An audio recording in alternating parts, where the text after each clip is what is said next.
ठिकाणी तुमचं बटन दाबून आशीर्वाद द्या विनंती करण्यासाठी आपल्या सोलापूरच्या महाविकास आघाडीच्या लोकप्रिय उमेदवार आदरणीय प्रणितीताई शिंदे या ठिकाणी आपला आशीर्वाद मागण्यासाठी आले आहेत। या निमित्तानं उपस्थित आपल्या फुलचुंचली गावातील ज्येष्ठ मार्गदर्शक आदरणीय कल्याणराव बाप्पा पाटील, आदरणीय नारायण जाधव, भीमा सहकारी साखर कारखान्याचे संचालक आदरणीय दिलीशजी वाघ, मारुती वाघ, अशोक जाधव सर, चंद्रशेखर जाधव, संग्राम जाधव, आदरणीय डॉक्टर लक्ष्मण काळे पाटील, लक्ष्मण जाधव, भारत नाना जाधव, सावता जाधव, उपस्थित या गावातील सर्व वडीलधारी मंडळी, उपस्थित पत्रकार बंधू आणि तरुण सहकारी,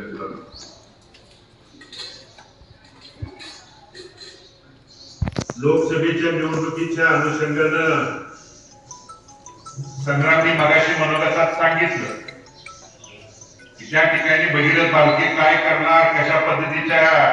चर्चा आपल्या या तालुक्यात आजूबाजूच्या भागात पंढरपूर आणि मंगळवेढा त्या ठिकाणी सुरू होत्या।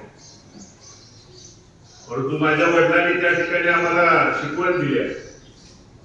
लोकभावना आणि जनाधार आणि लोकांचं जे सांगणार त्या सांगण्याबरोबर त्या ठिकाणी आपल्या शेवटच्या श्वासापर्यंत राहणं, पक्ष, पार्टी, गट, तट, उमेदवारी या भाग त्या ठिकाणी वेगळा, पण लोकांच्या सोबत राहून त्यांच्या सुखदुःखात सहभागी होणं, त्यांच्या सांगण्यावर त्या ठिकाणी जनभावनेचा आदर करून त्या ठिकाणी येणाऱ्या भविष्यातल्या निवडणुकांमध्ये सहभागी होणं। आणि म्हणून 2009, 2014, 2019 ला या लोकसभेच्या निवडणुकीच्या माध्यमातून आदरणीय शिंदे साहेबांना आपल्या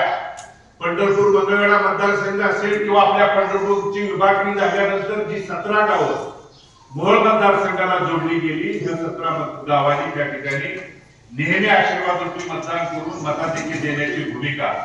आपल्या या गावांनी त्या ठिकाणी पहिल्यापासून राबवली आहे। आणि म्हणून तीच भूमिका घेत असताना आदरणीय बाप्पांनी आता पारखडपणे त्या ठिकाणी त्यांच्या स्वभावाप्रमाणे खऱ्याला खरं, खोट्याला खोटं या पद्धतीने सांगितलं। परंतु बाप्पा गेली 10 वर्ष जे खासदार म्हणून निवडून गेलेली माणसं आहेत, ते त्या ठिकाणी आपल्या सुखदुःखात असेल किंवा आपल्या शेतकऱ्यांच्या अडीअडचणीमध्ये बोलायला देखील त्या ठिकाणी तयार आहे। आपले खासदार तर या गावातल्या किती लोकांनी बघितले हा संशोधनाचा त्या ठिकाणी भाग आहे। आणि म्हणून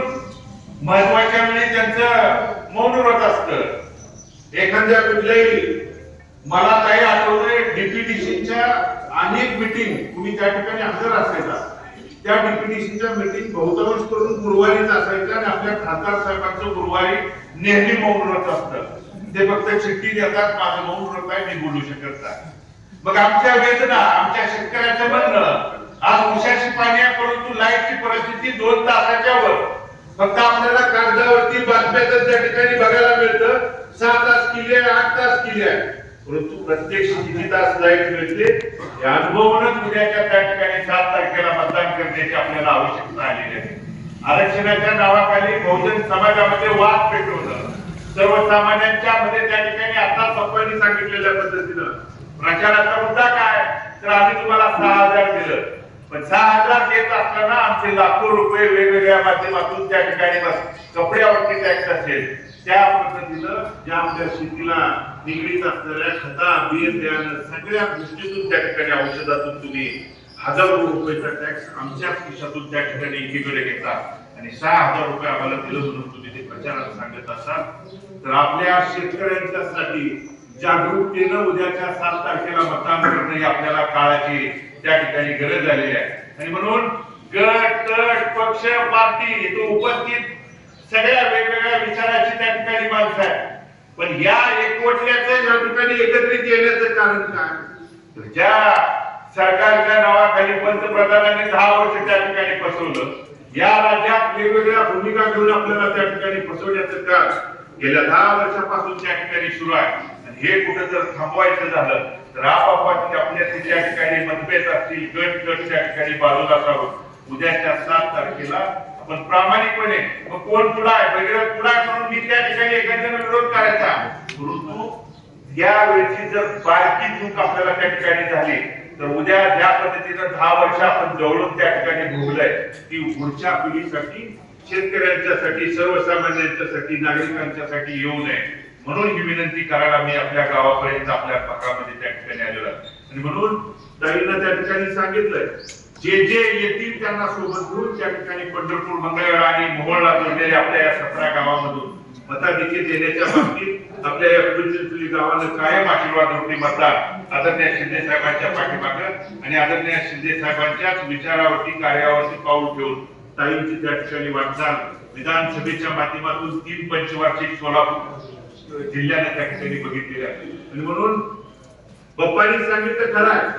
लोकसभेच्या उमेदवाराला किती ठिकाणी जाता येतं आपल्याला माहित आहे, परंतु ताईंचं वैशिष्ट्य आपल्याला मला आवडून या ठिकाणी सांगायचं आहे. जवळजवळ 600